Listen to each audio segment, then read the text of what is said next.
හේතුව මන් දන්නේ මේ විස්තරේ. ඔයාගේ වීඩියෝ එකක් බලලා තමයි මන් දැනගත්තේ. මේ ඔයාගේ වීඩියෝ එක මන් දැක්කේ නැත්නම් එදා මන් තාමත් සද්ද නැතුව කුවේට් එකේ ගෙදර වැඩ කරගෙන මෙලොව අසලක් දන්නේ නැතුව. ඔයා මේ වීඩියෝ එක දාපු නිසා තමයි මම මේක දැනගෙන මං ආවේ. නැත්නම් මං මාව කැන්සල් වෙලා මට ෆින්ගර් තියලා දාම මං කුවේට් එකේ යන්න ඕනේ. அஸ்ஸலாமு அலைக்கும் வரஹ்மத்துல்லாஹி வபரகாத்துஹு அன்பாத அனைத்து உறவுகளுக்கும் இனிய காலை வணக்கம். இதோ நான் வீடியோ போட்டதை பார்க்கல, அதை பற்றி பேசலை, கடைசியில் இவங்க ஃபிங்கர் வச்சு தான் போயிருக்கணும். வீடியோ போட்டதால் வீடியோ பார்த்ததால் எப்படியோ தப்பிட்டாங்க ஃப்ளைட்டில். මල්ලි වාට ගොඩක් පින් හොඳේ මං යනවා. මං එයාපෝට් එකේ ඉන්නේ පාය. ஏர்போர்ட்டில் இருக்கிறேன், நான் போகிறேன், ரொம்ப ரொம்ப நன்றி அப்படின்னு சொல்லிட்டு போகிறாங்க. என்னடா அது அப்படின்னு கேட்குறீங்களா? இப்போ நான் ரீசெண்டாக ஒரு வீடியோ ஒன்று போட்டேன், ஞாபகம் இருக்கா? கஃபீல்களுடைய அக்காமா கேன்சல் ஆகுது, ரிலீஸும் எடுக்க முடியாது, தனாசிரம் எடுக்க முடியாது, ஒன்றுமே செய்ய முடியாது. நீங்கள் நிச்சயமாக வந்து ரிலீஸ் எடுக்காமல் உடனே கஃபீல்ட்டு அது கேன்சல் ஆகிடுச்சுன்னா உங்களுடைய அக்காமா முடிகிறதுக்குள்ளே நாட்டுக்கு போயிருங்க. உங்களுடைய அக்காமா என்றைக்கு முடியுதோ அதுக்கு முன்னாடி நீங்கள் நாட்டுக்கு போயிருங்க. அக்காமா முடிஞ்ச பிறகு உங்களுக்கு கஃபீலால் அக்காமும் அடிக்க முடியாது, ரிலீஸும் கொடுக்க முடியாது, ஒன்றும் பண்ண முடியாது. நீங்களும் ஒரு இல்லீகல் ரெசிடென்ட் ஆகி கடைசியில் ஃபிங்கர் வச்சு தான் இந்த நாட்டை விட்டு போக வரணும் அப்படின்ற சூழல் உருவாகும் அப்படின்னு நான் சொல்லியிருந்தேன். அது மாதிரி தான் இந்த சகோதரியும் அவங்களுடைய கஃபீல் ஸ்பான்சர் சொல்லியிருக்கிறாங்க. ஆரம்பத்தில் எனக்கு அவங்க மெசேஜ் போட்டாங்க. මල්ලි මම මේ ඉන්න ගෙදර මැඩම්ගේ අම්මගේ නමට මං ඉන්නේ. එයා අසනීප වෙලා ඉස්පිරිතාලේ ඉන්නේ. එයාලා සෞදි වලින් ආපු අය. දැන් එයාගේ මේ ජෙන්සි එන සිටිසන් එක නැහැ. එතකොට මගේ අක්කාම එක ළමයි 11 වෙනි මාසේ 6 වෙනිදා ඉවරයි. මෙයාලා කියනවා නෑ අවුරුදු වුණාට කමන්නේ. ඔයා සද්ද නැතුව අපිත් එක්ක අවුරුදු 4-5ක් ඉන්න. ඊට පස්සේ මේ සෆාරා ජේල් එකට ගිහින් බාර වෙලා සතියක් එහෙ ඉඳලා ඔයාට යන්න පුළුවන්, ප්‍රශ්නයක් එන්නේ නැහැ. එහෙම කියලා වුණාට එහෙම කරන්න බැරි නෑ මල්ලි. ලබන මාස 6 වෙනිදා අකාම වුණාන් පස්සේ මට එළියටවත් බහින්න වෙන්නේ නැහැ. මම නිකන් අර පැනලා ඉන්න ගණේට තමයි අයිති වෙන්නේ නේද?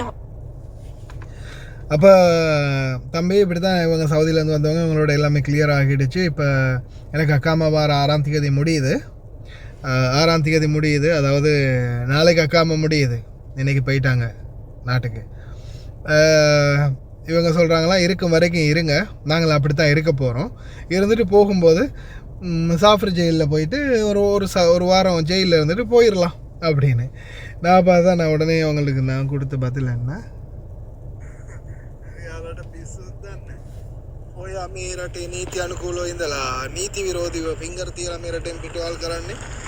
ඒ මොන පිසිද ඒගොල්ලන්ගේ කතාව. මේ ඔයාට මම දාන්නම් අපේ ආයිසමිස් කියන නම්බරේ. ඔයාගේ අක්කාම ඉවරෝනාට පස්සේ රට පිස්සුත් දන්නේ. ඔයා මේ රටේ නීති අනුකූලව ඉඳලා නීති විරෝධීව ෆින්ගර් තියලා මේ රටෙන් පිටවල් කරන්නේ. ඒ මොන පිසිද ඒගොල්ලන්ගේ කතාව. இப்போ நானாக தான் சொன்னேன், என்ன பைத்தியக்கார மாதிரி பேசுகிறானுங்க. இந்த சட்ட ரீதியாக அழகாக லீகலாக வந்து இந்த நாட்டில் வேலை செஞ்சுட்டு சட்டவிரோதமாக போகணுமா ஃபிங்கர் வச்சு? நாங்கடா பைத்தியம் விளாட்றீங்களா அப்படின்னு. அதுக்கு பிறகு நீங்கள் அதை லீகலாக அவங்களுக்கு இன்ஃபார்ம் பண்ணுங்கள், எம்பசிக்கும் நானும் இன்ஃபார்ம் பண்ணுறேன். நீங்கள் வந்து சொல்லுங்கள், இல்லை இதுக்கு பிறகு நான் வேலை செய்ய மாட்டேன், அக்காமா முடிஞ்ச அடுத்த செகண்ட் எனக்கு ரிலீஸ் மாற்றி விடுங்க, இல்லைன்னா அக்காமா அடிங்க, அப்படி இல்லையா நாட்டுக்கு அனுப்புங்க, கட் அண்ட் ரைட்டாக அதையே சொல்லுங்கள் அப்படின்னு சொன்ன பிறகு ஒரு மாதிரியாக ட்ரை பண்ணி அந்த சகோதரி இன்றைக்கி நாட்டுக்கு போகிறாங்க. அதே மாதிரி தான் உங்களுக்கு நான் சொல்கிறது, தயவு செய்து கவனம்.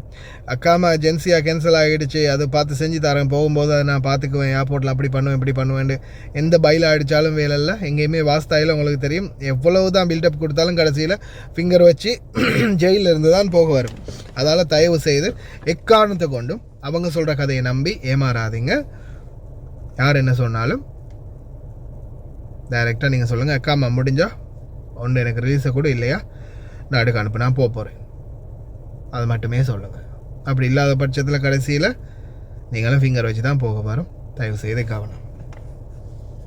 இதில் அவங்க பேசின எல்லாத்தையுமே நான் சிங்கள மொழியில் உங்களுக்கு ட்ரான்ஸ்லேட் பண்ணுறேன். சிங்கள மொழியில் நான் இதுதான் நடந்த சம்பவம், சிங்கள மொழியில் இந்த வாய்ஸை நான் ப்ளே பண்ணுறேன். ஃபுல்லாகவே கேளுங்க, கேட்குறவங்க கேளுங்க, இல்லைன்னா ஸ்கிப் பண்ணிக்கோங்க. நான் சொன்ன விஷயத்தை ஞாபகம் வச்சுக்கோங்க. මල්ලි මම මේ ඉන්න ගෙදර මැඩම්ගේ අම්මගේ නමට මං ඉන්නේ. එයා අසනීප වෙලා ඉස්පිරිතාලේ ඉන්නේ. එයාලා සෞදි වලින් ආපු අය. දැන් එයාගේ මෙහි කෙන්සි නෑ සිටිසන් එක නෑ. එතකොට මගේ අකා මේක ළමයි 11 වෙනි මාසේ 6 වෙනිදා ඉවරයි.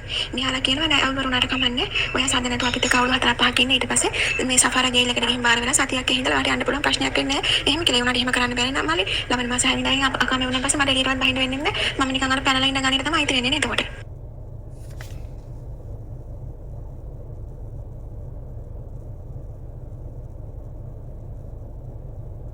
තව කියනවා අකා ඉවර වෙලා එහෙම හිටියා හදාගන්න බැරුව හිටියයි කියලා මේ වුණ ප්‍රශ්නයක් වෙන නිසා එයා ගිහිල්ලා මම පැනලා ගියා කියලා කම්ප්ලේන්ට් එකක් දාන්නලු. එතකොට මට යන්න ඕනේ කාලෙ වෙද්දි සතියක් වගේ කාලයක් තමයි මම ජේල් එකේ ඉන්න වෙන්නේ. මට යන්න පුළුවන්ලු. අනේ මට තේරෙන්නේ නැහැ මම මොකද්ද කරන්න කියලා හිතා ගන්න බැරුව ඉන්නේ. එයාලට පිස්සුත් දන්නේ නැහැ. ඔය මේ රටේ නීති අනුකූලව ඉඳලා නීති විරෝධීව ෆින්ගර් තියලා මේ රටෙන් පිටවල් කරන්නේ. ඒ මොන පිස්සුද ඒගොල්ලන්ගේ කතාව. මල්ලි මට අකාම හදන්න බෑ කියන්නේ අරයාගේ සිටිසන් නැති නිසා හදන්න බැරි වෙයි මට නේ. එහෙම නෙවෙන්නේ දැන් එයාම සිටිසන් නැහැ. එයා ඇවිල්ලා හොස්පිටල් එකේ නිදි ආය 100ක් පතක් නැහැ. මෙයාලා කියනවා මොකුත් කරන්න බැරිලු. එයාගේ මේ ජින්සිය නැති කරපු නිසා නේ මන්ද මම බය වෙලා ඉන්නේ අනේ. එයාලා කියන රිලීස් එක දෙන්න බැරිලු. දැන් මගේ කෆිට ඇවිල්ලා එයාට මේ සිටිසන් නැති නිසා එයාට කිසිම බලයක් නැහැලු. එයා අඩ බණයිලු දැන්. එයාට පඩියක් නැහැලු කිසිම දෙයක් කරන්න බැරිලු. මං වෙනුවෙන්. එතකොට මං කොහෙනම් මට යන්න දෙන්නේ කියලා දැන් ලබන මාසේ 6 තව දවස් කීයද තියෙන්නේ මගේ අකාම ඉවර වෙනවා. දැන් මං කියලා තියෙන මට යන්න ටිකට් එක දෙන්න. එතකොට මට කියලා ආපහු වෙන ගෙදරට එන්න හරි පුළුවන්. හරියටම අවුරුද්දේ දැන් මං ඇවිල්ලා. මම යන්න ඉතින් ආපු ගමන ඉතින් කරන්න දෙයක් නැහැ මේ මේක නීති විරෝධී විදිහට මට මෙහෙර ඉඳලා හිරවල් ගන්න ඉන්න බෑනේ. ඒක නිසා බලමු ඉතින් මම බලනවා දැන් හෙට කතා කරලා බලනවා. එයාලා මොන හරි කිව්වොත් එimhe නෑ ඉන්න අරක මේක කියලා මං ආයෙත් මිස්ටර් කතා කරනවා. මමලි මේ ඒ මිස්ටර් මැසේජ් එකක් දැම්මා එයාත් කියලා දෙන විදිහට ඉතින් මේ එයා තාම මැසේජ් එකවත් බලලා නැහැ. මලි අනේ සමාව වෙනනේ ආයෙ කරදර කරනවාට මිස් ඒ මිස්ටර් ආයිෂා මිස්ටර් මම කතා කරා. එයා පැහැදිලි කළා කිව්වා මොනවද මෙහෙමයි කියලා කිව්වා. අපි කියන්නේ විශ්වාස කරන්නේ මම තාම කියලා නෑ වර රිලීස් එක ගන්න පුළුවන් එන්නේ නැහැ. මම කොහේම මුකුත් නෑ 6 වෙනිදා කලින් මට සාපර යන්න කිව්වා. මට මගේ පඩිය 10 වෙනිදා මට 4 වෙනිදා දෙන්න ඕන පඩිය 10 වෙනිදා දෙන්නේ ආපු දවසේ ඉඳන් මම මතක් කළා කිව්වා මට මාසේ පඩිය වැටෙන 4 වෙනිදානේ මම ඔය 10 වෙනිදා දුන්නාට. ඒතර 6 වෙනිදා වෙද්දී මම කොහොමද මාසේ ඉවරනේ පඩියකට. මගේ මාසේ පඩියයි මට ටිකට් එකයි දෙන්න මට යන්න. දැන් මට කියලා ටිකට් එක ගණන් කියලා දන්න හැටු. මම කොහොමද මම දන්න කෙනෙක් ඉන්නවා. මම ඔයාලට අහලා කියනවා ටිකට් ගණන් කොහොමද යන්නේ කොහොමද කියලා මම කියන්නම් කියලා. අනේ මලි ලොකෝ දවවා මලි මට කියනවද කොහොමද කියලා. ටිකට් දානවනම් ගණන් එහෙම. මලි තව එකක් මම ඊට කලින් කොහෙට ගියා අවුරුදු දෙකක් ඉඳලා ගියා. ඒ යන වෙලාවේ මට යන්න කිව්වල මට බෝනස් ගන්න බැරුව. ඒ දවස්වල ඒ බෝනස් එක කටි වඩ කරලා ගත්තානේ. මේ එතකොට මට ප්‍රශ්නේ මම එතකොට ඔයාගේ මේක මම වැඩි මම අපි සෝෂල් මීඩියා ඔය යන වැඩි මොකද නෑ ඉතින් එහෙම මේක සැද තමයි අපි මම දෙන්නෙත් මම නම් වශයෙන් කියන්නේ ඔය මේ වගේ ප්‍රසිද්ධ දෙන්නෙත් මම මැසේජ් කරා මට කිසිම රිප්ලයි කරන්නේ අදටත් ඒගොල්ලෝ ඒව බලලා නැහැ. ඔයාට මම මැසේජ් එක දාපු ගමන් මම YouTube එකේ තමයි මම බැලුවේ. ඊට පස්සේ ඒකෙන් ඇවිල්ලා තමයි මම Facebook එකට මැවුනේ. ඔයා මම මැසේජ් එක දාපු ගමන් මට ඔයා ආයිෂා මිස්ගේ නම්බරේ දීලා කරන්න ඕන දේ කියලා. ඇත්තටම ඔයා මාරු කුයික් ඒ වගේ මාරු විදිහට ඔයා උදව් කරනවා කියන ඔයාගේ ඒ වෙලාවේ ඔයා දෙන හෙල්ප් එක මාරු විදිහට ඔයා ඒක කියපු නිසා තමයි මම කුයික් එකේ මේක විසඳගත්ත කියලා. තාම ටිකට් දුන්නේ නැහැ. මම ටිකට් එකක් ගන්නවා කොහොමද කතා කරලා. ඒක විසඳගන්න. Good morning මල්ලි. නෑ ආයිෂා මිස් කතා කරා ඔයා කියන කාර්යය තමයි. හැමෝම රාජකාරී වැඩිනේ. මිස් කතා කරා පළවෙනි දවසේ රෑ කතා කරා. කතා කරලා ඊට පස්සේ මම ආපහු යාට වැඩ. ඊපස්සේ පාරුවේ දවසේ උදේ අරගෙන මේ පාරට උපරගත්ත පස්සේ නිසංස කරලා මිස් කිව්ව කම වෙන්න ඕන එක. ඉතින් දැන් මෙයාලට මට රිලීස් එක ගන්න බැහැ කියන්නේ. එයාලගේ අම්මගේ මේ ඩීටේල්ස් ඔන්ලයින් ගන්න බලපුවම එයාලගේ අම්මගේ කිසිම දෙයක් නෑ ඔක්කොම බ්ලොක් කරලා. ඒතකොට එයාගේ යට තියෙන වැඩකාරී මමනේ මගේවත් කිසිම දෙයක් පෙන්නන්නේ නැහැ. මම එදා සල්ලි දාන්න ගිහිල්ලා මට සල්ලි දාන්න බැරි වුණා කියනකො මගේ අකාමගේ. ඊට පස්සේ මම බෙහෙත් ගන්න ගියා. බෙහෙත් ගන්න ගියාන් පස්සේ එතන චෙක් කරනවානේ චෙක් කළා කොහොම මේක පෙන්නන්නේ නැහැ නේ කිව්වා. ඊට පස්සේ අතින් සල්ලි දීලා තමයි වෙනකොට බෙහෙත් ගන්න උනේ. එදාවත් මට ඔක තේරුනේ නැහැ. ඔයාගේ වීඩියෝ එකක් බලලා ඔයාගේ වීඩියෝ එකක් බලුවම මම එදාට මැසේජ් එක දාපු දවසට මම ඔයාගේ එක වීඩියෝ එකක් බලුවා. මෙහෙම සිටිසන්ෂිප් නැති වෙච්ච අයගේ වැඩ කාරියට මේගොල්ලෝ මෙහෙම වෙනකොට තමයි මම අපේ ගෙදරින් ප්‍රශ්න කරේ. ඊට පස්සේ තමයි මෙයා දැනගෙන සම්පූර්ණ ඉඳලා තියෙන්නේ. මට රිලීස් ගන්න බැරිලු. ඊට පස්සේ මිස් මට කිව්වා අනිවාර්යයෙන්ම මම යන්න ඕනේ 6 වෙනිදා මට කැන්සල් වෙන්නේ. 6 වෙනිදාට ගිහිල්ලා අනිවාර්යයෙන් 6 වෙනිදා කලින් මෙහෙ පිට වෙන්න ඕනේ කියලා. දැන් ටිකට් දෙනවා කියලා තියෙනවා තාම කතාවක් නැහැ. ඔයා කියන කලින් යාළුවා මට ටිකට් දෙන්න ඕනේ කොහොමද? මේ මම මට ටිකට් එකේ පඩියයි දෙන්න වෙන කිසිම දෙයක් බලාපොරොත්තු වෙන්නේ නැහැ මම කියලා. ගේ නරක නැහැ මල්ලි. ගේ හොඳයි. ඇත්තටම හොඳයි. පිරිමි අය නැහැ. කිසිම කරදරයක් නැහැ මගේ ගෙදර වගේ. ඉතින් මගේ මේක එයාට මම ඕනේ අහන්න ඔක්කොම ඇඬුවා. මට ඇත්තටම කයකට මේ වගේ එකක් හම්බෙන්නේ නැහැ අපෝ. කිසිම කාණ්ඩයක් කියන කියන්නේ මේනේ. ඉතින් මම කමඩ ගියාම දීසයි මම හදාගෙන කරගෙන ඉන්නවා කියලා. මීන ප්‍රසාරේ දුන්නා. ඉතින් බලමු ඉතින් හයින්දර කලින් මට ටිකට් එක දෙන්න කියලා තියෙනවා. ඉතින් මට ගොඩක් පින් මල්ලි ඇත්තටම මට ගොඩාක්ම පින් දෙවිලා හැදෙන්න මොකද්ද වෙන්න ඕනේ කියලා මම දැනුවත් කරාට. මල්ලි වාට ගොඩක් පින් හොඳේ මම යනවා. මම එයාපෝට් එකේ ඉන්නේ පායි 45ට මට ෆ්ලයිට් එක. මට අමතක වුණා ඔයාට කියන්න මොම දුකක් ඉඳලා ටිකට් එක දාගත්තේ. දැන් මේ යන ගමන් ගොඩක් පින් ඔයාට. මම ඔයාට පින් දෙන්නේ ගොඩක් හේතුව මම දන්නේ නැහැ මේ විස්තරය. ඔයාගේ වීඩියෝ එකක් බලලා තමයි මම දැනගත්තේ. මේ ඔයාගේ වීඩියෝ එක මම දැක්කේ නැත්නම් එදා මම තාම සද්ද නැතුව ක්විට් එකේ ගෙදර වැඩ කරගෙන මිලවාසලක් දන්නේ නැතුව. ඔයා මේ වීඩියෝ එක දාපු නිසා තමයි මම මේක දැනගෙන මම ආවේ. නැත්නම් මම මාව කැන්සල් වෙලා මට ෆින්ගර් තියලා දාලා මම ක්විට් එකේ යන්න ඕනේ. கடைசியாக ஃபிங்கர் வச்சு தான் போயிருக்கணும். என்னோடய வீடியோ பார்த்ததால தப்பிட்டாங்களாம். என்னால் முடிஞ்சது என்னோட பயணத்தை என்னோட கடமைகளை என்னுடைய பயணத்தை நான் சரியாக தான் கொண்டுட்டு போயிட்டுருக்கிறேன். பார்க்காதவங்க இப்போ துர்பாக்கியசாலிகள் இல்லையா? இப்போ பாருங்கள், இந்த சகோதரி பார்க்காம இதை பற்றி யோசிக்காமல் இருந்தால் அவங்களும் சத்தம் இல்லாமல் இருந்திருப்பாங்க. கடைசி வரைக்கும் இப்படியே இருந்து கடைசியில் ஃபிங்கர் வச்சு கடைசியில் இவங்க நாட்டுக்கு போயிருப்பாங்க. சட்ட ரீதியாக வந்தவங்க சட்டவிரோதமாக இருந்த மாதிரி போயிருப்பாங்க. நம்ம வீடியோ பார்த்ததால அவங்களும் தப்பிச்சாங்க. வீடியோ பாருங்கன்றதுக்காக நான் சொல்லலை, போடக்கூடிய நல்ல விடயங்களையாவது கொஞ்சம் உற்று நோக்குங்கன்னு தான் சொல்கிறது. உங்கள் விருப்பம். லயன் எக்ஸ்பிரஸ் கார்கோ நம்பகமான கார்கோ.